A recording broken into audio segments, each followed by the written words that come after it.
도약의 복음 14번째 시간입니다. 특별한 사람은 따로 챙긴다라는 제목으로 하나님 말씀 증거하겠습니다. 오늘은 2차 전도 여행이 끝나고 3차 전도 여행에 들어가는 바울의 모습을 보여주고 있습니다. 점점 여행이 확장되면서 나타나게 되는 일들, 오늘 누가가 그것을 기록하고 있는데 그 특징이 무엇이냐? 새로운 사람이 세워지더라, 그것입니다. 오늘 브리스길라와 아굴라 부부가 특별히 따로 선택되어서 에베소에 같이 쫓아가게 됩니다. 그리고 아볼로라는 사람이 에베소에 이른다, 그렇게 얘기합니다. 바울 얘기가 나오지 않습니다. 새롭게 등장하고 있는 것이 무엇이냐? 새로운 사람들이 특별하게 세워지고 그 사람들을 따로 주님 앞에서 양육하고 세워졌더니 더 큰 하나님의 능력이 나타나더라. 그래서 3차 전도 여행의 시작에 앞서서 보여주고 있는 것은 새로운 사람들이 특별하게 세워지고 있다, 이것이라는 것입니다. 오늘 다루고 있는 이 본문의 핵심 주제는 무엇이냐? 편애에 관한 것입니다.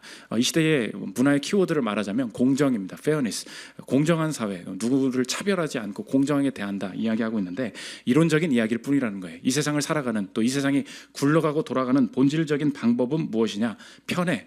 이 편애가 굉장히 자연스러운 일이고 하나님 편애하고 사람 편애하는 일들은 이 땅에서 여러 가지로 보여주고 있다. 그래서 이 땅에서 이 공정에 속으면 사람들 사이에서 은혜를 베풀고 내 인생에 열리는 모든 핵심에는 편애가 있다는 것을 인식하지 못하고 사회 부적응자 될 수 있다. 오늘 성경이 다른 세계관을 보여주고 있다는 것입니다. 공정의 사회 속에서 편애라는 것이 어떻게 역할을 하고 있는지 그 유익을 얻는 시간이 되었으면 좋겠습니다. 세 가지로 나눠 살피겠습니다. 첫째로 살필 것은 편애와 사람입니다. 바울이 고린도에서 전도하다가 이제 예루살렘에 가려고 잠깐 에베소 들렸다가 예루살렘으로 가는데 이 에베소에 갈 때 누가 따라가느냐? 그 전에 같이 텐트 메이킹, 같이 동업을 했던 브리스길라와 아굴라 부부가 특별히 에베소까지 따라가더라. 특별한 사람들이 세워져서 같이 감을 보여주고 있습니다. 18장 18절 한번 보십시오. 바울은 더 여러 날 머무다가 형제들과 작별하고 배 타러 수리아로 떠나갈새 브리스길라와 아굴라도 함께 하더라. 바울이 일찍이 서원이 있었으므로 갱그레에서 머리를 깎았더라. 에베소에 와서 그들을 거기 머물게 하고 자기는 회당에 들어가서 유대인들과 변론하니. 누가 함께 갔습니까? 브리스길라와 아굴라가 함께 가서 에베소에 갔다 이야기하고 있습니다. 에베소에 헌신적인 사람들이 남아 있었다, 브리스길라 아굴라 부부가 있었다는 세팅을 일부러 보여주는 거예요. 근데 이 사람이 있을 때에 이제 바울은 갔고 이 부부가 있을 때 누가 오게 되느냐? 아볼로라는 사람이 이 에베소에 새로 오게 되었다. 이 사람 누구였냐? 하나님에 대한 열정은 대단했던 사람들인데 어떻게 설득력 있게 이 복음을 전해야 될지 그 모든 온전함이 조금 부족한 사람이었어요. 이 부부가 아볼로를 보게 됩니다. 저 사람 열정이 있는 것 같아. 이 부부가 한 일이 뭐냐? 아볼로만 따로 불러다가 교육시키고 챙겨주면서 이 사람 따로 챙기면서 아볼로가 세워지게 만들었다는 것입니다. 24절 한번 보십시오. 알렉산드리아에서 난 아볼로라 하는 유대인이 에베소에 이르니 이 사람은 언변이 좋고 성경에 능통한 자라. 그가 일찍이 주의 도를 배워 열심으로 예수에 관한 것을 자세히 말하며 가르치나 요한의 세례만 알 따름이라. 그가 회당에서 담대히 말하기 시작하거늘. 부부가 한 일이 뭐예요? 브리스길라와 아굴라가 듣고 데려다가 하나님의 도를 더 정확하게 풀어 이르더라. 이 부부가 아볼로만 따로 챙겨서 이 사람을 세우기 시작했다는 것입니다. 3차 전도 여행이 확장되고 지속되면서 이 바울의 사역 가운데 나타나는 일이 무엇입니까? 특별한 사람들이 세워지고 특별한 사람들을 따로 세워서 하나님의 더 큰 일을 감당해내게 했다는 것입니다. 내 인생에 또 하나님의 인도하심이 우리의 직장에서 내 삶에서 더 커져 나갈 때 하나님께서 주시는 선물이 무엇이냐? 나와 관계 맺고 나를 좋아하고 나에게 잘 되겠다고 나를 돕겠다고 만들어 말하는 특별한 동역자, 특별한 사람들을 내게 붙이신다는 것입니다. 그럴 때 일이 어떻게 진행이 되느냐? 절대 공평하게 되지 않는다는 거예요. 공정 가지고 되지 않는다는 것입니다. 그 일을 맡길 때 그 일을 가장 잘할 사람, 이 모든 책임을 지워야 될 사람, 밀어줘야 될 사람, 한 사람 따로 키워서 세워야 한다. 하나님이 우리의 인생과 사업을 그리고 사역을 확장하게 하시는 모든 원리를 보여주고 있다는 것입니다. 그걸 정리하면 오늘 제목과 같다는 거예요. 특별한 사람은 따로 챙긴다는 것입니다. 하나님께서 그 방식, 편애의 방식으로 우리의 인생을 이끌어 가신다는 거예요.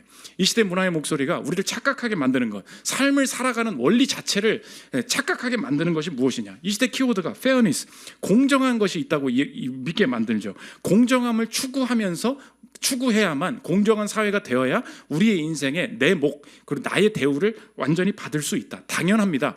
당연히 사람 차별하면 안 되고요. 공정하게 사람 대하고 공정하게 능력대로 대우받을 수 있도록 해야 편해야 됩니다. 한번 생각해 보십시오. 그런데 내가 차별을 전제하고 사람들을 나쁘게 대하는 거, 그렇게 편애하면 안 되죠. 그런데 인생이 실제로 굴러가는 모습은 어떻게 되느냐? 내가 사람 만나 보십시오. 차별하지 않으려고 회사에서 그 학교에서 사람 만났습니다. 그런데 어떤 사람은 나에게 잘해주고요, 어떤 사람은 나와 잘 맞고요, 어떤 사람들 내일 도와주려고 해요. 그러면 차별 가지고 사람 보지 않았어요. 만난 후를 얘기하는 거예요. 만난 다음에 보니까 나와 잘 맞고 뭔가 불꽃이 튀는 어떤 사람들이 보여집니다. 그러면 어떻게 하게 되죠? 사람은 자연스럽게 편애하게 된다는 거예요. 이 세상의 모든 일들이 무엇을 통해서 벌어지느냐? 내가 신뢰하는 사람, 내가 좋아하는 사람, 내가 완전히 믿는 사람, 그 사람들을 통하여서 집중적으로 일이 벌어지게 되는데, 그때 무슨 타령하고 있냐? 공정 타령하고 있다는 거예요. 그렇게 되면 내 인생 기회를 얻을 수 없다. 실제로 모든 사람이 편애하고 있다라는 것을 잘 연구한 학자가 있는데, 스티븐 아즈마라는 분이 쓴 책입니다. 편애하는 인간. 절판된 책이라 보지도 않아요. 내가 이거 중고시장에서 구하느라고 엄청 힘들었어요. 이번 주에 그냥 책방만 돌아다니고 힘들었는데, 거기 나오는 얘기예요. 너희들 다 편애하고 있다는 거예요. 들어보십시오. 연로한 아버지에게 들어가는 비싼 의료비로 굶주리는 아프리카인 10명을 구할 수 있다면 아버지의 의료비를 포기하는 편이 더 윤리적이다. 이게 뭐예요? 공리주의죠. 최대 다수의 최대 행복. 그런데 이 입장은 굉장히 공정하고 초연한 관점, 즉 인간에게는 불가능한 신의 관점에서나 합리적이라고 할 수 있을 것이다. 대다수의 인간은 설령 성인일지라도 굉장히 편파적이고 구제불능일 정도로 애착이 강하다. 왜 내 아버지의 질병이 더 중요한 거예요? 여러분 추석 때 많은 선물들 부모님께 들고 가셨죠? 그 자녀로부터 선물을 받지 않는 다른 선물, 그 한우 세트를 받지 못한 부모도 있지 않을까요? 왜 우리 부모는 이 한우 세트를 3개씩이나 받아야 되는 거죠? 꼭 3개를 받을 필요는 없잖아요. 다른 사람한테 나눠줘도 되잖아요. 아닌데? 난 내 엄마만 챙길 건데? 왜 그러냐는 거예요. 사람은 자연스럽게 편해. 내가 가까이 있고 내가 신뢰하는 사람에게 더 무언가를 주고 기회를 주게 돼 있다는 것입니다. 목사님, 이 사회에 능력대로 대해주지 않고 뭐 능력이 좋다고 막 차별하고 예쁘다고 차별하고 그런 사람만 편한 세상 아닙니까? 아니라는 거예요. 편애는 그렇게 좋은 사람만 편애하는 게 아니라는 거예요. 가족을 봐라. 들어보십시오. 인생은 공정하지 않다. 일단 이것을 받아들이면 편파성과 편애의 세계에도 놀라운 의미와 윤리적 책임이 존재한다는 사실을 알게 된다. 가령 나에게 그럴 만한 가치가 없음에도 가족이 나를 사랑하는 것처럼 긍정적이면서도 불공정한 상황에 있을 경우 나는 그 사실을 확실히 알 수 있다. 가족은 내가 아무리 실수를 해도 나를 사랑한다. 또 그래야 한다. 사랑은 늘 공정에 앞선다. 우리 교회에도 이렇게 보이스피싱 당하신 분 몇 분 계시거든요. 다 누가 그 돈 맞고 다 때려막는지 알아요? 다 가족이 해줘요. 그렇게 네가 전화를 걸었으니까 네가 책임을 져, 이렇게 말하는 사람이 어디 있어요? 다 누가 합니까? 가족이 다 해줘요. 왜요? 네 잘못이지, 네가 못했지. 그게 아니에요. 편애하는데 긍정적인 상황이 있을 수 있다고요. 이것이 사람들 사이에 돌아가는 일이 된다는 것입니다. 오늘 생각해 보십시오. 브리스길라와 아굴라만 왜 에베소 데려가요? 내 사역하다가 너네만 데려가면 안 돼. 아니에요. 하나님이 느끼게 하셨어요. 이 내 사역이 확장되게 함에 있어서 내게 붙여주신 사람이 있어요. 그게 이 부부예요. 이 부부만 따로 에베소로 데려갑니다. 너무 헌신적인 사람들이었어요. 느낀 거죠. 이 사람들을 통해서 뭔가 하나님이 같이 일하시려는 것 같은데, 이게 당연한 얘기예요. 그러면 그 사람 따로 챙기고 따로 세워야 한다는 것입니다. 그러므로 이 시대의 문화의 목소리에 속으면 안 되는 것이 무엇이냐? 페어니스, 공정해야 한다. 공정이 중요하지 않다는 게 아니에요. 그러나 공정해야 합니다. 공정한 사회가 되어야 합니다라는 것이 개인적인 삶에 적용될 때 그 삶의 뿌리에는 언제나, 공정의 뿌리에는 교만이 있다는 것입니다. 왠지 아십니까? 공정해야 한다라고 이 세상을 보게 만들잖아요. 어디를 가든지 내가 주체가 아니라 평가자가 되게 만들어요. 한번 생각해 보십시오. 내 조직이 공정한지, 이 상사가 나를 잘해주는지 내가 평가해 보라는 거예요. 나는 뭐예요? 공정을 말하는 순간 언제나 평가자가 돼요. 젊은 분들 착각하지 마십시오. 그 사람이 나한테, 그 조직이, 그 윗사람이 나한테 공정하게 대하지 않아서 내 인생이 불행하다고 생각하면 절대 안 된다는 거예요. 그 선생님이 쟤만 좋아해. 그 선생님이 나한테 말을 안 걸어줬어. 그 선생님이 쟤한테만 뭐를 잘해줬어. 당연히 그런 일들이 벌어짐을 인지해야 된다는 거예요. 왠지 아십니까? 사람은 편애를 통해 일하기 때문에. 내가 왜 열심히 해요? 그 사람의 자원은 제한적입니다. 내가 한 자리만 줄 수 있어요. 그런데 3명이 지원했어요. 그럼 어떡합니까? 사람도 돈도 많고 시간도 많아요. 누구나 만나줄 수 있죠. 내가 가지고 있는 시간이 제한돼 있어요. 그럼 내 시간을 누구한테 써야 됩니까? 제한된 한 명을 고를 수밖에 없다는 거예요. 어떻게 공평하게 일합니까? 어떻게 공정하게 일합니까? 아니에요. 편애를 통해서 내 인생이 열립니다. 어느 순간에 내가 가면 편애 받기를 원해야 돼요. 편애 받는 것을 기대해야 돼요. 왜 그렇죠?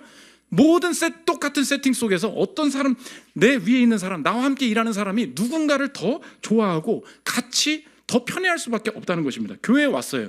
교회에 와서도 꼭 하는 말이 뭔지 아십니까? 똑같은 시기에 왔어요. 근데 이렇게 되는 거예요. 이 교회는 나를 잘 대해주는 사람이 없다는 거예요. 나를 잘 대해주는 사람이 없대. 이게 뭐예요? 평가죠. 내가 이 교회를 평가하겠다는. 근데 똑같은 날 왔어요. 새가족 등록을 같이 했다고. 그런데 얼마 오지도 않았는데 온갖 교인들이 이분 너무 귀하다고, 이분 너무 좋다고 달려들어요.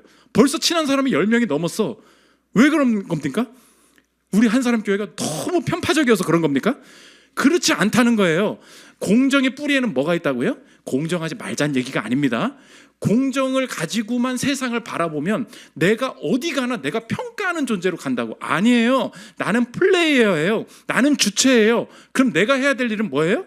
내가 가서 어떤 일을 행하면서 그 사람의 사랑을 받아야 된다고, 그 사람의 인정을 받아야 된다고, 그 사람의 이 기회를 내가 얻어야 된다고요. 얼마나 할 일이 많습니까? 그럼 교회 와서 내가 속이 새가족이라고 가만히 있어요?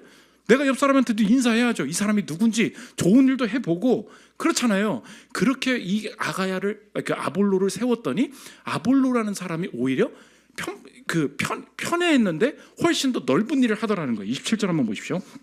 아볼로가 아가야로 건너가고자 하므로 형제들이 그를 격려하며 제자들에게 편지를 써 영접하라 했더니 그가 가매 은혜로 말미암아 믿은 자들에게 많은 유익을 주니 이는 성경으로서 예수는 그리스도라고 증언하여 공중 앞에서 힘있게 유대인의 말을 이김이러라. 아볼로만 이 브리스길라 아굴라 부부가 따로 챙겼어요. 그랬더니 자기들끼리 놀고 먹던가요? 그렇지 않더라는 거예요. 하나님이 주신 동역자를 집중적으로 따로 챙기고 따로 세웠더니 오히려 하나님의 나라가 훨씬 커져 가고 있더라. 이게 지금 19장 넘어가서도 똑같이 지금 누가가 보여주고 있는 건데, 이제 아볼로가 다시 고린도에서 사역하러 가겠다고 떠나고 바울이 에베소로 왔습니다. 막 복음을 전했더니 사람들이 듣는 사람들이 있어요. 그런데 들어서 내가 제자 되겠다고 하는 사람들이 있는 반면 뭔 소리인지 모르겠어요. 난 관심 없어요. 나는 너 말 좀 그만했으면 좋겠어. 바울을 반대하는 자가 생겼습니다. 반응이 2가지로 나타났어요. 바울이 어떻게 했냐?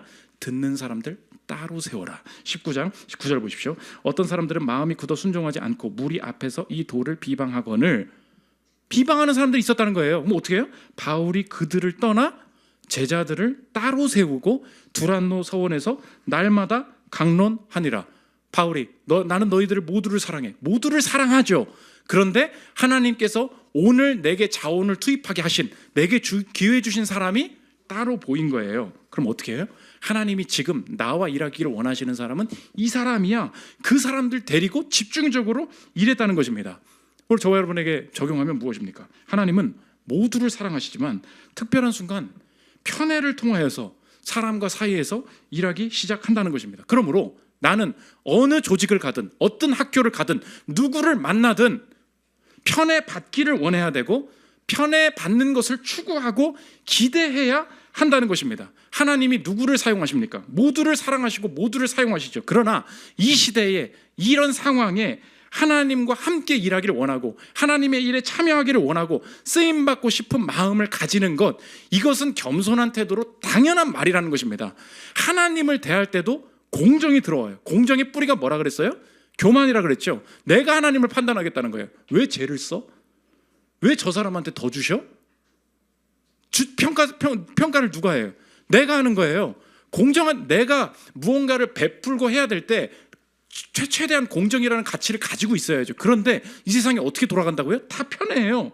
저는 그래요. 하나님이 저한테 더 은혜 주셨으면 좋겠고요. 더 우리 교회에 은혜 주셨으면 좋겠고요. 나쁜 게 아니에요. 이건 거룩한 욕심이죠. 사업이 그런 식으로 됩니까? 처음에 사업 시작해 보십시오. 내 사업체가 잘 돼야 될 거 아니에요.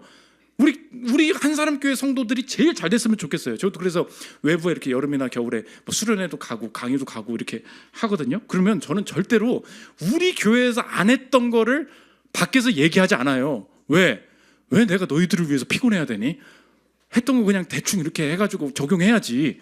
그렇죠? 왜? 나는 지역교회 목사거든요. 한사람 교회 목사예요. 그럼 내 모든 자원이 어디 들어가야 돼요? 편해요. 난 우리 교회 와서 내가 여기 본진이고 내 본진은 여기거든요. 원하면 네가 와.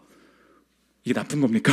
너무 이기적인 목사입니까? 그렇지 않죠. 책을 내요. 책 낼 때도 책을 위해서 책을 쓴 적이 없어요. 왜? 다 설교했던 거예요. 우리 교회 사람들은 너무 교만해서 새 책 나왔다고 하나씩 좀 사달라 그러면 그 옛날에 다 설교했던 거 아니에요? 그리고 사질 않아. 옆 사람만 다 사요. 근데 그 말이 맞거든요. 새롭게 가공하고 조금 이렇게 보충을 할 수는 있지만 이게 먼저예요. 왜? 내게 주신 것을 편애해요. 내게 주신 것을 더 사랑해요. 집중적으로 그거 가지고 일하면 훨씬 더 넓어질 수 있다는 것입니다. 오늘 내가 회사 갈 때, 내가 교회 왔을 때, 내가 가정에서 내가 지금 뭐 하고 있나 한번 생각해 보십시오. 여러분 지금 뭐 하고 있어요? fairness? 쟤는 차별의 사람. 왜 걔를 차별하겠니? 그 생각 한번 안 해보셨습니까? 여기 이 교회는 사랑이 없어. 왜 사랑이 안 느껴질까요? 당신한테 사랑을 못 느끼고 있는 거 아닐까요? 공정의 뿌리가 뭐라고요? 내가 다 평가자. 내가 제일 의로운 사람이라고 착각하게 만든다고요. 100사람의 상사를 만나보십시오. 완벽히 공정한 사람이 있는지. 그런 건 이상적이에 존재하지 않는다고요. 그러면 어느 곳에 가든지 내가 해야 될 게 뭐예요? 선생님 사랑받는 거예요. 그 친구 특별히 챙기는 거예요. 그 상사한테 인정받는 거라고. 그러면 내가 할 일들이 보인다고요. 그때부터 내 삶에 엄청난 기회들이 열리게 된다. 공정에 속으면 안 된다. 오늘 성경이 그것을 보여주고 있다는 것입니다. 두 번째로 살펴볼 것은 편애와 하나님입니다. 오늘 성경은 이 편애라는 관점을 사람 사이에서 멈추지 않고 하나님과 사람 사이의 관계로 끌고 가고 있다는 것입니다. 19장에 들어가면 두 가지 기적이 나오는데 이 마술을 부리는 유대인들이 있었어요. 근데 바울이 왔는데 바울을 하나님께서 능력을 주셔서 바울의 몸에 옷에 이렇게 터치만 돼도 몸이 낫고 기적이 나타나는 일들이 벌어진 거예요. 마술을 벌이는 사람이 이거 보더니 저 뭐야? 엄청난 거네. 따라하고 싶었던 거예요. 그래서 했던 게 뭐냐? 바울을 보니까 예수 이름을 의지하는 것 같은 거예요. 그래서 이 사람들이 미미킹, 그러니까 이제 그 따라한 게 뭐냐? 그 이름만 부르면 나도 그 일을 할 수 있겠지 했더니 그 일이 벌어지지 않고 오히려 악령 들린 사람이 자기를 싸잡아 먹더라. 19장 13절 보십시오. 이에 돌아다니며 마술하는 어떤 유대인들이 시험삼아 악귀 들린 자들에게 주 예수의 이름을 불러 말하되 내가 바울이 전파하는 예수를 의지하여 너희에게 명하노라 하더라. 예수 이름 사용했죠. 근데 안 되더라는 거예요. 15절 악귀가 대답하여 이르되 내가 예수도 알고 바울도 알거니와 너희는 누구냐 하며 악귀 들린 사람이 그들에게 뛰어놀라 눌러 이기니 그들이 상하여 벗은 몸으로 그 집에서 도망하는지라. 보여주는 것이 무엇입니까? 유대인들이 예수의 이름을 활용하라고 했어요. 됐어요? 안 됐어요? 그렇게 되지 않았다는 것입니다. 하나님은 어떤 분이십니까? 인간의 의도대로 결코 움직이시지 않는 분이라는 거예요. 오늘 물어보겠습니다. 하나님이 내가 헌금을 하면 하나님이 움직이십니까? 하나님 그런 분이에요? 오해하지 말고 드십시오. 내가 예배를 드려요. 예배를 막 드리고 기도를 막 하면 하나님이 움직이십니까? 하나님 그런 분이에요? 하나님은 움직이시지 않는 분이라는 거예요. 우리의 마음이 완전히 깨뜨려지고 엎드려지기 전까지, 그분의 아름다우심과 능력에 사로잡히기 전까지, 그분만 사랑하기 전까지 그분과 관계 맺을 수 없고, 관계 맺지 못하면 그 능력이 오지 않는다는 거예요. 오늘 적용적인 게 알 수 있죠. 능력과 관계는 분리될 수 없다는 거예요. 착각이 있죠. 나 하나님이랑 안 친해. 근데 결혼 때 되니까 진로 인도 받을 때 되니까 기도 좀 해야 될 것 같대. 기도 좀 하면은 응답하십니까? 능력과 관계를 분리해서 생각해요. 그렇지 않아요. 클린턴 아놀드라는 교수님이 이렇게 얘기합니다. 들어보십시오. 하나님은 그분의 백성에게 그분의 능력을 인격적인 방법으로 나누어 주신다. 주문을 외우고 공식을 말하거나 부적을 착용하는 것으로 하나님의 능력에 접근할 수 있는 것이 아니다. 하나님은 내주하시는 성령을 통해 그리고 주 예수 그리스도와의 관계에 근거해서 우리에게 능력을 부여하신다. 그 관계를 맺기 시작할 때 오늘 보여주는 게 있어요. 오늘 편애와 사람 지나서 편애와 하나님을 얘기하고 있는 거죠. 하나님만 더 사랑하는 거, 이거 만나게 하신다는 것입니다. 오늘 이 사람들이 했던 일이 뭐냐? 마술하면서 돈 벌던 사람들이죠. 이 사람들이 하나님의 능력이 내가 이름 가져온다고 뭐가 되는 게 아니구나, 하나님이 더 우월하신 분이시구나, 그분을 사랑하면서 그분의 존재를 인식하기 시작할 때 삶에 부딪히고 충돌하면서 나타났던 일이 뭐냐? 하나님과 동급으로 사랑하고 있었던 것이 폭로되면서 그것을 내려놓게 하신다는 것입니다. 19장 18절 보십시오. 또 마술을 행하던 많은 사람이 그 책을 모아가지고 와서 모든 사람 앞에서 불사르니 그 책값을 계산한즉 은 5만이나 되더라. 이와 같이 주의 말씀이 힘이 있어 흥왕하여 세력을 얻으니라. 계속 띄워주십시오. 이거 잘 분석해 보면 이 마술을 행하던 많은 사람이 있었는데 이 사람들 예수님 믿던 사람이라는 거예요. 그럼 예수님 믿던 사람들 집에 뭐가 있었다는 거예요? 마술책이 여전히 쟁여놓고 있었다는 거죠. 근데 왜 갑자기 그 책 가져와 갖다 태워버려 라고 말하지 않았는데, 그리스도의 능력을 보고 그분이 어떤 분이신지 알고 그의 임재 앞에 설 때 내가 예수 이름 가지고 중얼거린다고 뭐가 되는 것이 아님을 깨달았을 때 이 사람들이 자연스럽게 행한 일이 무엇입니까? 집에 숨겨놨던 책 가지고 왔다는 거예요. 우리에게 적용해 보십시오. 마술하던 유대인들이 우리라는 거예요. 하나님과 관계는 잘 모르겠는데 하나님 앞에서 원하는 게 있어요. 진로 인도도 받아야 되고 결혼도 해야 되고 집도 사야 되고 여러 가지 있어요. 근데 하나님이 그렇게 움직이시지 않을 때 깨닫게 되는 게 뭐냐? 내가 주님과 동급으로 주님보다 더 사랑하고 있는 것이 무엇인지 그거 깨닫게 하시고 편애하게 만드신다는 거예요. 편애가 뭐예요? 주님을 더 사랑하는 거. 내가 하나님보다 더 사랑하는 것을 보게 하시고 그거 버리고 주님 더 사랑하게 하신다는 거예요. 똑같이 다시 에베소에서 어떻게 되느냐? 이게 데메드리오라고 하는 은장색이 신상 모형 만들어서 파는 공급자였어요. 제조사 회장님이었어. 근데 바울이 와가지고 이거 우상 숭배하지 말라고 하니까 어떻게 되겠습니까? 매출 떨어지죠. 적용하면 뭐예요? 하나님은 내 인생에 내가 사랑하고 내가 의지하는 가장 사랑하고 핵심적인 거 드러나게 하신다는 것입니다. 19장 24절 보십시오. 즉 데메드리오라 하는 어떤 은장색이 은으로 아데미 신상 모형을 만들어 직공들에게 적지 않은 벌이를 하게 하더니 그가 그 직공들과 그러한 영업하는 자들을 모아 이르되 여러분도 알거니와 우리의 풍족한 생활이 이 생업에 있는데 이 바울이 사람의 손으로 만든 것들은 신이 아니라 하니 이는 그대들도 보고 들은 것이라. 우리의 이 영업이 천하여질 위험이 있을 뿐 아니라 주님 만날 때 경험하는 게 뭐예요? 이 영업 망할 위험 적용입니다. 하나님 만날 때 주님이 내 인생에 일하실 때 경험하게 되는 게 있어요. 내 인생의 가장 핵심적인 것이 흔들리는 결정을 하게 만드신다는 것입니다. 내가 몰래 하나님 앞에서 내가 하나님보다 돈 의지하고 있어요. 그 부분에 대한 철저한 회개 없이 주님 따르지 못한다는 것입니다.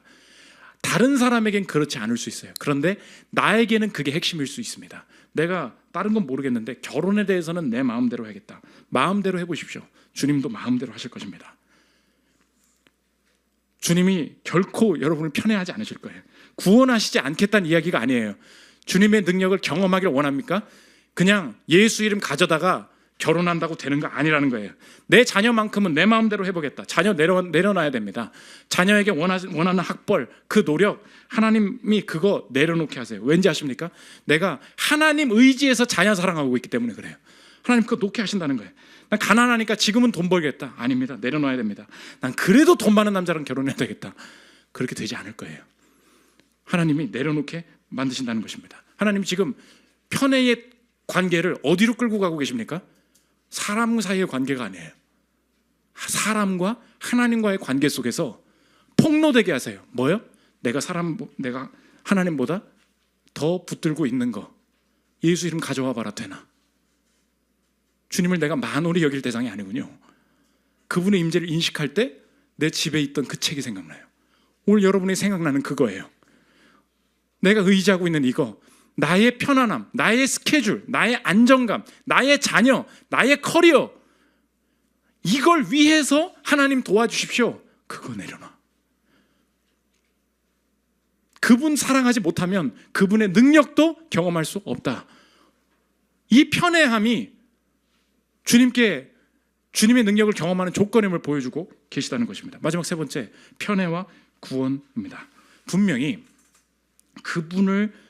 그분과 관계 맺지 않고 그분의 능력을 경험할 수 없다 그랬어요. 그런데 그분과 관계가 없는데도 그분의 능력이 부어질 수 있는 길이 있다는 것입니다. 오늘 여러분 생각해 보십시오. 오늘 설교의 맹점이 이거예요. 하나님, 이 세상을 사랑하는 것보다 다른 것을 더 사랑해야만 주님이 나를 사랑하시고 나에게 능력을 부여주신다. 맞죠? 문제는 뭐예요? 그게 안 돼서 여기 앉아 있는 거잖아요. 우리 한계가 무엇입니까? 이 세상의 것보다 하나님 사랑해야 된다니까요? 됩니까? 그게 안 된다는 거 아니에요. 우리는 그런 존재가 아니라고. 억지로 하나님을 사랑할래야 그럴 수가 없다고요. 그래가지고 하나님을 사랑할 수가 없어요. 설교 때 막 하나님을 더 사랑해야만 주님께서 당신을 사용하십니다. 아멘 하는데 내가 아무것도 그런 마음이 들지를 않거든요. 내가 결혼해야지. 내가 돈을 잘 벌어야 지금 뭐 되는 거 아니야. 이게 더 훨씬 더 관심이 많다고요. 우리의 마음 언제 변합니까? 안 변해요. 절대 안 변한다고. 그래서 그와 관계 맺을 수가 없고 그의 능력도 경험할 수 없어요. 그런데 그의 능력을 경험할 수 있는 길이 있다는 것입니다. 우리가 어떻게 하나님을 사랑하게 되느냐? 오늘 마지막 질문이에요. 내가 이 땅의 것을 덜 사랑하고 하나님을 더 사랑하면서 그와 관계를 맺을 수 있는 것이 아니라 이 세상의 다른 존재보다 나를 더 사랑하신 그분의 사랑을 만나면 내 마음이 바뀔 수 있다는 것입니다. 뭐라고요? 순서가 바뀌었어요. 내가 주님을 사랑할 마음이 들지 않는다고. 근데 내가 어떻게 주님을 사랑하게 되느냐? 나는 주님 사랑할 수 없는데 이 세상의 어떤 존재보다도 주님이 나를 무조건적으로 더 사랑하시는구나. 그 먼저 사랑하신 사랑을 만날 때 내 마음이 변할 수 있다는 것입니다. 이 세상에 나보다 돈 잘 벌고 선행하고 훨씬 더 열심히 사는 사람들 많이 있는데 주님이 택한 자만 구원하신다. 이거 칼빈주의의 튤립 교리에서 이유가 뭐라 그래요? Unconditional election. 뭡니까? 무조건적 선택.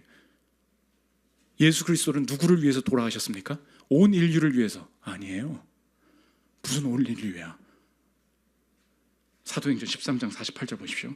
이방인들이 듣고 기뻐하여 하나님의 말씀을 찬송하며 영생을 주시기로 작정된 자는 다 믿더라. 누가 믿게 되었습니까?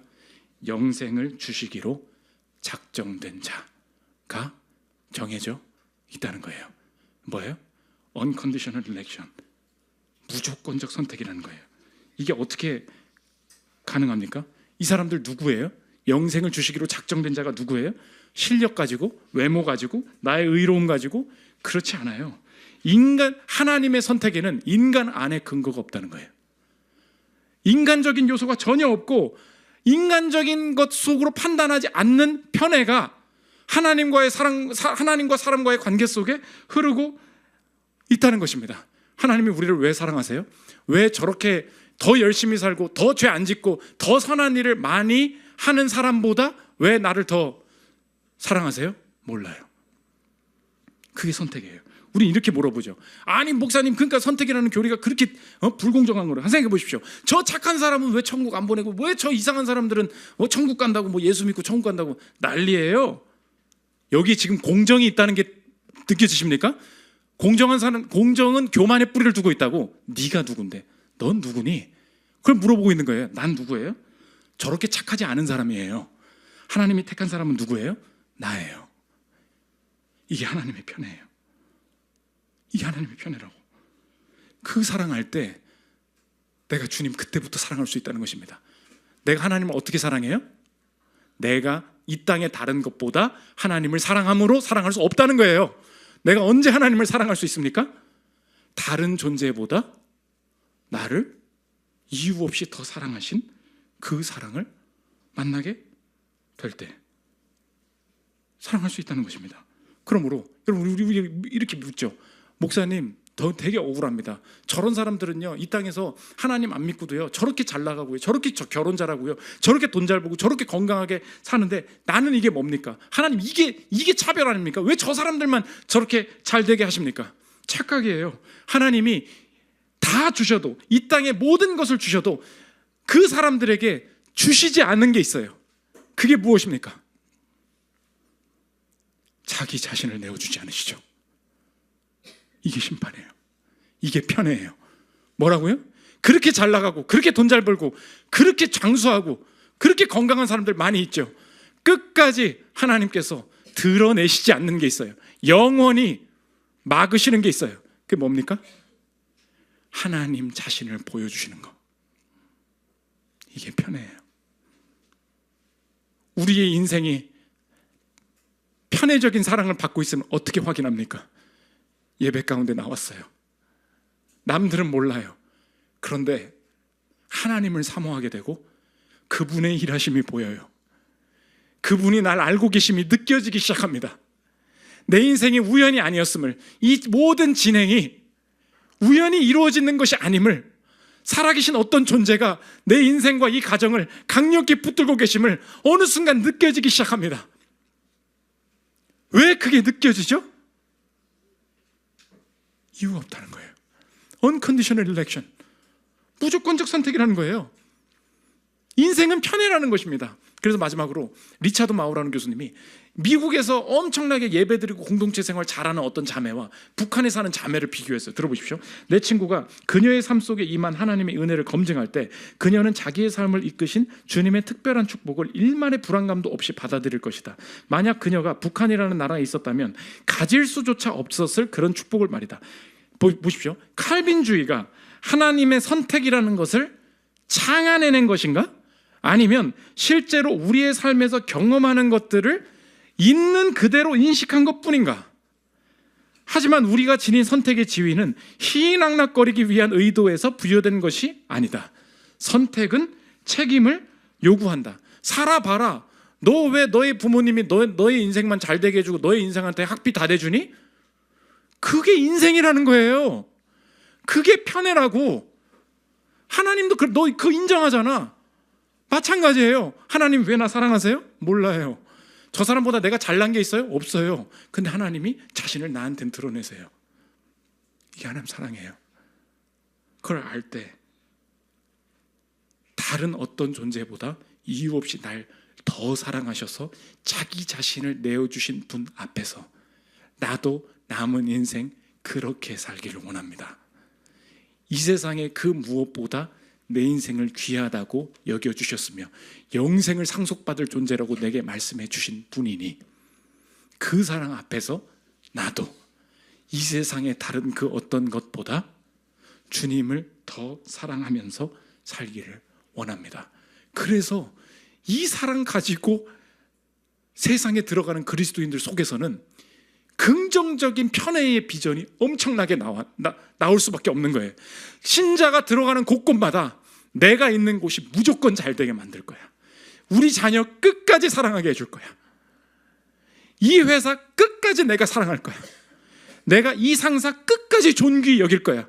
무조건적 편애예요. 걔가 잘해가지고 걔가 못해서 욕하고 뭐 별거 아닌 것 같으니까 버리고, 그렇지 않아요. 긍정적인 편애가 유일하게 하나님으로부터 온다는 것입니다.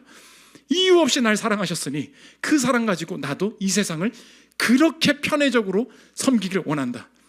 여러분이 만나는 사람들은 다 잘 될 것입니다. 믿으십니까?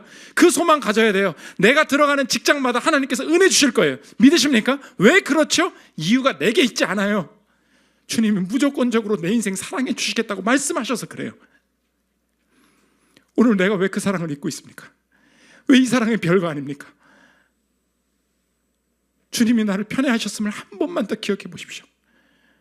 그 사랑 안에 내 인생에 소망이 있다는 것입니다. 이 땅에서 차별 안에 공정하게 좀 날 대해 보십시오 라고 말하는, 자신을 판단자로 올리는 교만한 세상의 문화의 풍조를 다 거스르고 편애하신 그분의 사랑 앞에서 이 세상을 끝까지 편애하면서 섬기는 거룩한 주의 자녀로 쓰임받는 저여러분들 되시기를 기도합니다.